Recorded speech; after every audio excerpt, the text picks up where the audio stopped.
What's up, guys, and welcome back to the final video of the series of building your dream home here in Mexico. I'm so happy to be sat here. This is the first time I'm getting to actually interview Steve and James today. They are the very proud owners of the house that we've been filming through the series with Raymundo. They've just invited me around. This is the first time I've seen the property finished. They're moved in. They've been living here a few months. Welcome, guys. Thank you so much for being here. Thank you so much for allowing me to interview you about this whole process about you building your dream home here in Mexico.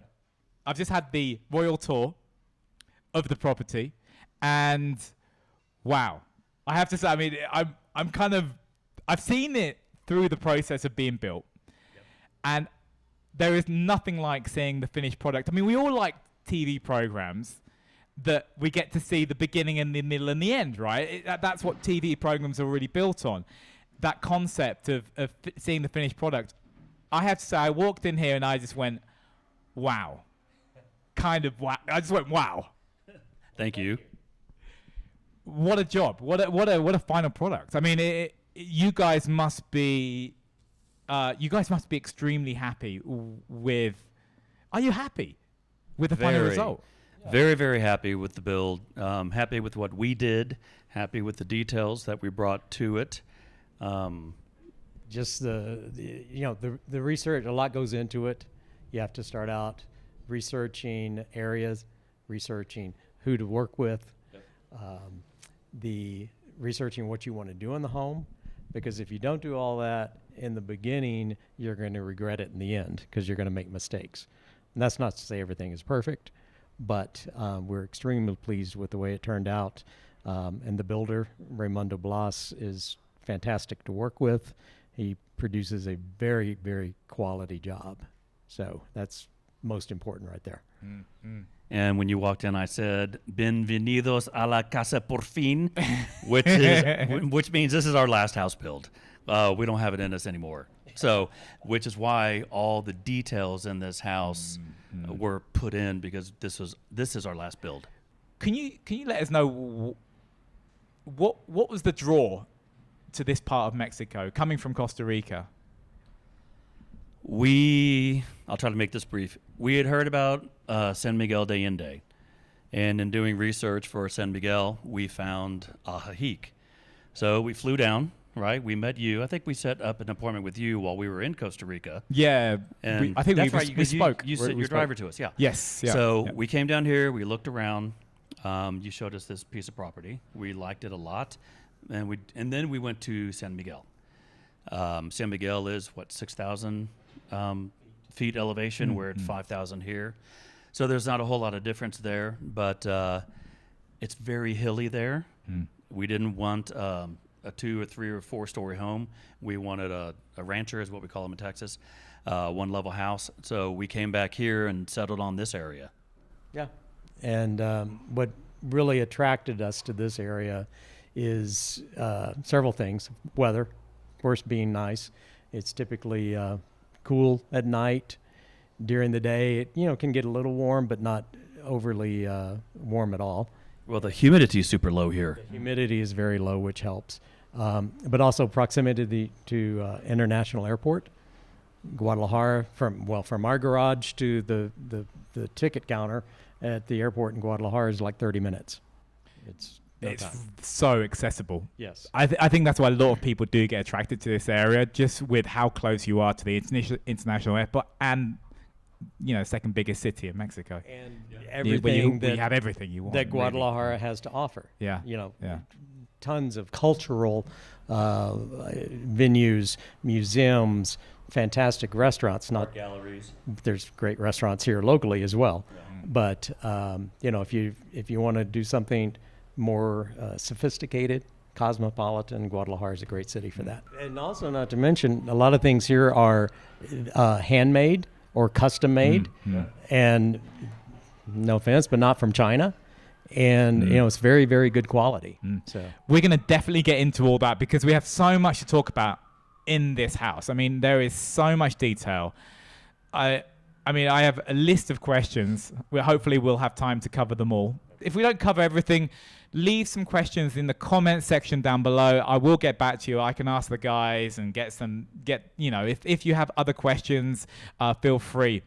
We'll give you a roundabout figure of the final costs. We were talking earlier. Yeah, I would say you're safe to say that you could build here locally for about a quarter to a third of what you would build, say, in the U.S., in Texas, where we are from. Yeah. So that is, and not to mention the quality here is so much more higher quality, much better. I mean, there's the only wood in this house is the cabinets. Yes. There's no wood stud walls, no sheetrock walls. It's all solid brick and concrete, and it's made to last. Yeah. It's like This house will never burn. it's not That's true. building here in Mexico. What has it been like for you? Well, you've told me that you've been here almost every day, right? Yep. Of the build. Can you give some advice to people thinking about that? And what are some of the lessons that you've learned, building yourself, being here every day? And over to you, James. I guess so. Well, he's got the mind's eye. Yes. Right. Yeah. I couldn't see. I don't have that gift. Yeah. But he can see. Okay, if we do this, this is how it's going to look, and yada yada. So I think you're better able to answer this question. Yeah, and the language wasn't that big of a thing. My Spanish is not good. It's getting better, but it's certainly not good. I can't carry on a conversation. But working with Raymundo, his English is very good. Perfect. And he also, he would help working with other vendors that we were getting materials from, go with us and help translate and everything. So language wasn't really an issue. But being here every day, little things will happen that you'll look and say, no, I don't want that light switch there. It needs to be, a foot more this way, something like that. And those are easily correctable. You catch the problems before they happen. Right. Before that costs you money. Exactly. Or, you don't want to move in and realize, well, I've got to walk all the way across the room to turn on the light. That's going to cost, money to correct, and then also tear into your nicely painted walls and all that. Would you say one of the main things is the micromanaging then? I mean, that's what I'm hearing is being here. You kind of have to be here every day or every other day at least. I feel more comfortable that way. I know that, other people that we've talked to have, started the project and gone off and traveled the world and came back to a finished home. And if that works for them, that's fine. I guess I'm maybe more of a micromanager. So, I just prefer to be on site, see everything. I as they say, I know enough about construction to be dangerous. So I realize, what are you doing over there and why are you doing that? And a lot of times there's a logical explanation, and it's like, wow, well, yeah, that would actually work better, So I learn as well. One thing about Raymundo, unlike Costa Rica, Raymundo actually gave us advice. So we would say, okay, we want, just 2 sliding doors. He's like, well, your opening is so big that you might want to think about adding a 3rd one because then it might look a little off center. He wasn't afraid to tell us his advice. And 9 times out of 10, we listen to him, right? He's from here. He's a builder. So why wouldn't we listen to him? He understands materials. He understands position of the sun, how the house is going to be warmed up in certain areas through the day. You're building to a different climate. I mean, all of that is that's such helpful to have a local builder, right? A local expert. By the way, Raymundo, I mean, we've done all the videos up to this point with Raymundo. He will come on the video later, but I just wanted to pick the guy's brains before Raymundo comes back and kind of closes off the video with us today. Hopefully we can grab him just at the end. That'd be great. One of the biggest ones for you then, James, was the micromanaging, being here, detailing it every single day, just being aware of what's happening and for the good or the bad. It's just being aware. Yes, that's true. And then also, like with Raymundo, being local, he has a wide source of different vendors that he works with. The floor here that that we're sitting on, the tile that was used, was hand custom made to order even the color of it. It's local here, just five miles down the road. Yeah. And he went there with us, talked to the guy, basically walked us all through it. To whereas I wouldn't even know where to start, right? Yeah. I wouldn't even know. The store was right next to the grocery store that we shop at every week, but I didn't know it was there. You didn't know it was there? Right. Yeah. So, What about you, Steve? Patience. Patience and more patience. And like I said, I don't have that mind's eye, so Yeah. I needed to sit back, listen, and listen to you too, and just take in what was going on around me, right? Because my way isn't necessarily the right way. I'm not a builder, and this climate's a lot drier than where we come from. and I would add also about coming in from another country is you are coming into their country. Don't expect to change it, Yeah. right? And respect the culture, respect their values, how they do things, and don't try to change it. Because number one, you're probably not going to get it changed, and chances are you're going to get it, like building, you're going to get a much better job than not changing how the construction is usually done here. What can you tell us about the facade of the property?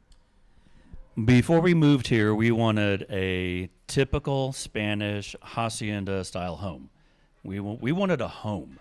And when we started mapping this thing out, way back in Costa Rica, we started thinking about this. We wanted an interior courtyard. We wanted 2 doors, 2 front doors. We wanted space. And, of course, I wanted a big, large kitchen like I had in Costa Rica. So this room, which you'll show later, wasn't even on the plan. This was an afterthought. So the whole plan started back in Costa Rica. Yes. When we came here, we gave our plans to the architect. Yeah. So we gave it to him. He mapped it out, came here to the property and mapped it all out and so forth. And that's how we got started. Coming in, you have a garage to your right-hand side. The garage, there's space for at least, 2 vehicles. Yep. You have so much Cantera stone in this property. I think you may have actually cleaned out a local quarry or something. So amount of... Agreed. There's a lot of stonework, natural stonework that literally has been done piece by piece. Who had the idea of all of the Cantera stonework when you come in? Yes. The original plan didn't have the wall of Cantera that we ended up doing, and that's another thing about working with Raymundo is so easy because we said, hey, we've thought about putting a wall of Cantera stone here. Can we do that? And he's like, sure, no problem. So it just kind of went from there. I love Cantera, always have. It's such a beautiful natural stone. Of course, it comes in many different colors, and we primarily use 2 colors here, the negro or the black, and then the more blanco white stone. It kind of grew from there. It's like, and grew and like into you said, other areas of the house. We wiped out a quarry, I Yep. think. Yep. And I was amazed that the Cantera stone is, for the most part, all hand carved and hand cut. So much so that the fireplace, when it arrived, I was so impressed with the detail. In the big room. In the big room. Yes, There's yeah. 3 fireplaces, but the one in the big 3 room, fireplaces, 3 all Cantera fireplaces in the stonework. house, Yeah. all Cantera. But the one in the main room is the most detailed. And when it arrived, I was so impressed, and it's so finely cut. And I asked Raymundo, did they do this with a laser? I thought they had a laser cutter to cut the stone. He said, oh no, they did it by hand. And I think he saw the look on my face, and he sent me a video later of them actually cutting the Cantera stone, chisel, hand done. And it's so amazing, the craftsmanship locally of these. The Cantera, for instance, the man that supplied the Cantera, it's been passed down through generations. his father did it. The man that did the Boveda ceilings, He was a maestro. and that's what everyone called him. Maestro. They called him maestro. It's a sign of respect. He is a maestro. How they just measure the room with their eyes and start with the bricks, and it all meets perfectly in the center. Isn't that amazing? It's I don't know how those bricks stay up there. Then leads us on nicely into the big room, which is topped off with a beautiful Boveda ceiling, all open plan concept. I mean, can you talk about this room, guys? A lot of it, again, had to do with the research before we even started. We went online and just started looking at flooring ideas, for instance, and that's where we found this floor from. I don't know what it was from, but some beautiful home somewhere. Yeah. And we put it on the diagonal. we saw this floor and we both looked at it and said, that's it. Yeah. That's the floor. So the larger tile is a travertine type tile, and then surrounding each one is the wood look porcelain tile. So you're right, it looks like wood, however it's actually porcelain, so it's a lot easier to care for. Boveda ceilings, we love those. That is very typical Mexican style of ceiling in the older hacienda type houses. And we actually have seven Boveda ceilings in the entire house. That's Casa por fin, remember? All the final house. the bedrooms, the 2 living areas, Yeah.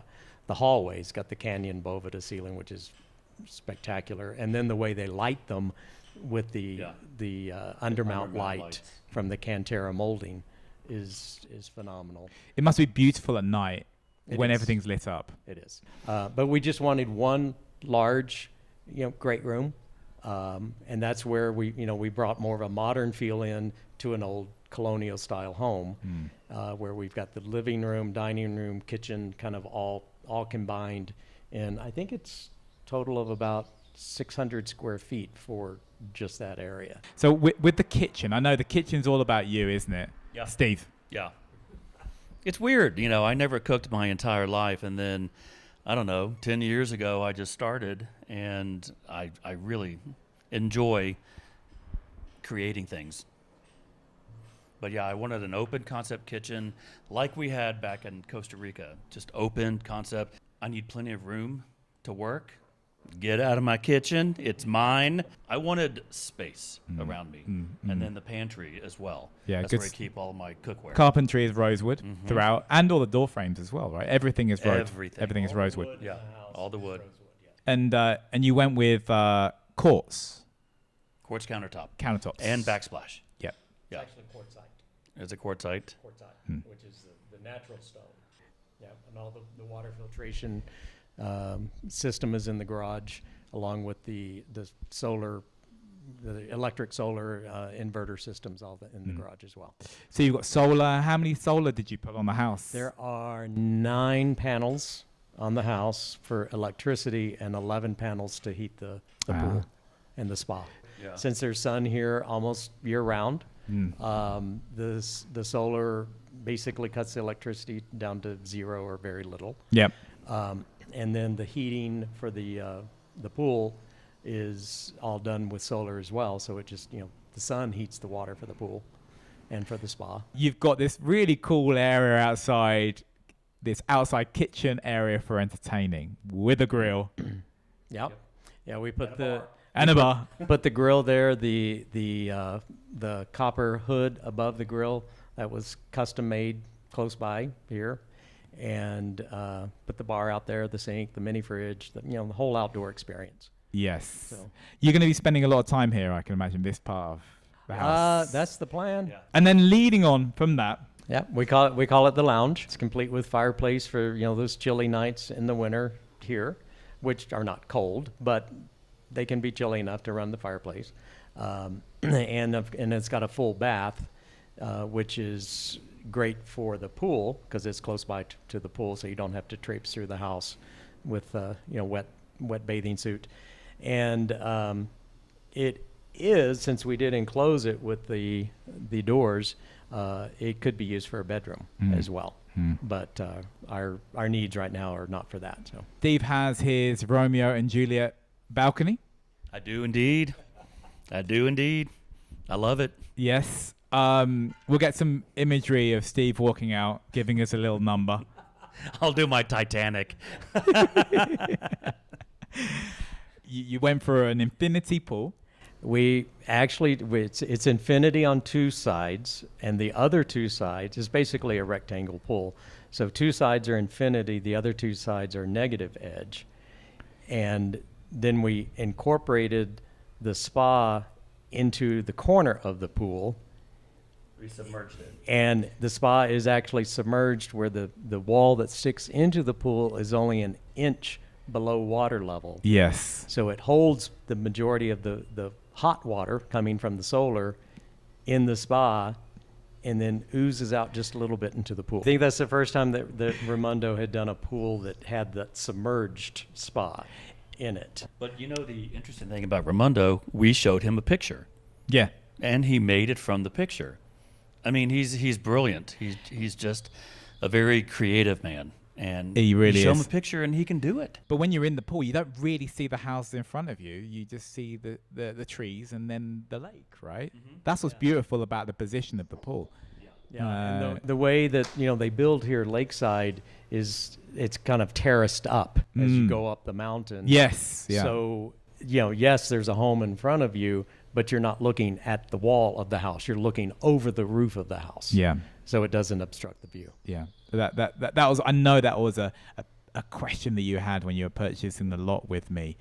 Was, Rich, is someone going to take away this view? And it really helps that the land underneath in Cielo Vista is quite a bit lower. Right. It really does help. And they have limitations on how high they can build. Right. Correct. Correct. So that's also handy. Raymundo is definitely the yes guy, right? Yeah. You know, He figures it out. he never said no. He Yeah. was like, yeah, we can do that. Yeah. And his workers too. I mean, the facade of this house, we wanted a particular look, and it took him 4 different times, and never a look on the face, never an eye roll, never Yeah. a God, I got to do this again. Nothing. They were just like, okay, está bien, and they did. Está it. bien. Está bien. Walking into the principal bedroom.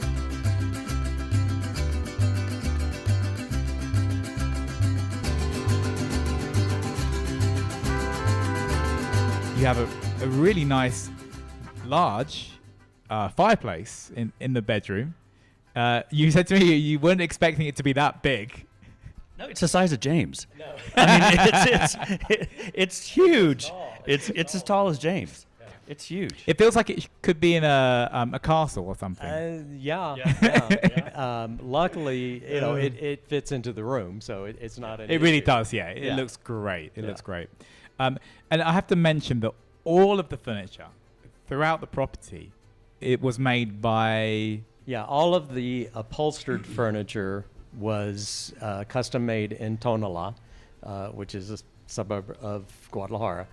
And we were able to select what style we wanted, the fabric on it, and even which side the tuft was on, and even the 2 sofas, the pit groups, whatever you want to call them, they weren't quite large enough for what we needed for the room, so they just increased the size for us. Very pleased with that.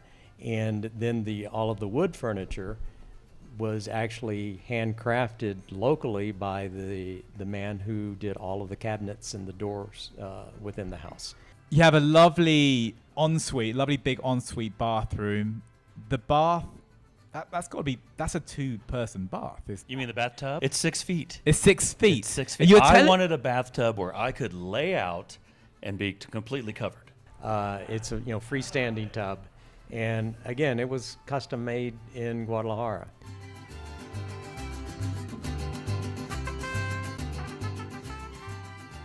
It feels like I'm coming back in time slightly.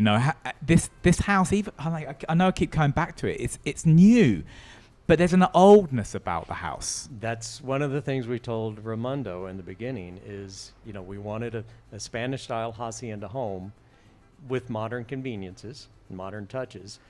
However, we want it to look like if someone walked in and didn't know where they were or whatever, they would think the home's been here for 100 years or longer. Yeah. So on the north side of the property, you have the 2 bedrooms, both lovely, lovely rooms, both with above the ceiling, both with an ensuite bathroom and a closet. Correct. So plenty of space for guests when they come and stay. Yep. Yep. And that, we wanted them both to be en suite. So, guests don't have to share a bathroom or in the middle of the night walk down a hallway and, so it's just more private for guests. So much detail, so much love, so much patience has gone into this house, and you feel it. It just feels such a pleasurable place to come and sit. Congratulations. I'm so you. happy for you. Thank you very much. Thank you. We're happy too. I mean, it was a lot of patience, a lot of having some strong conversations, but it all worked out. It It all worked out. Yeah. Raymundo has come to join us to finish off the video, finish off the build. Raymundo, wow, you got it done. You got the house done. Congratulations. Thank you, Rich. Yes, so everything is done, so I'm happy to be finished. And The house is stunning. You did, with your team, a fantastic job on the property. Talking with the guys, you did go over a little bit on the timeline, but what you did is deliver an outstanding home. Can you talk about that? Sure. Yes, well, everything went well. Like I said, the only thing sometimes that the delay part is mainly the carpentry, because like I said, that's the thing that it comes pretty much at the end. When we have all the finishes and then all the walls plastered and all of that, so that's when the carpenter start. And then the carpenter got busy too, but it was a lot of details and a lot of work to him. But it was worth it, yes, to wait a little more in the carpenter, but he did a good job, yes. And everything, we got a good results with everything.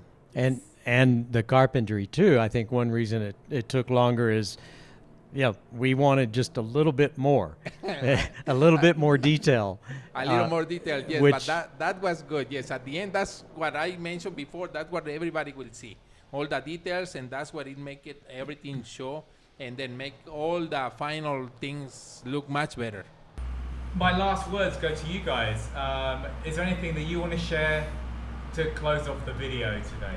I would just say, if you're interested in, coming to the area and building a home here, 150% our recommendation goes to Raymundo. He's an excellent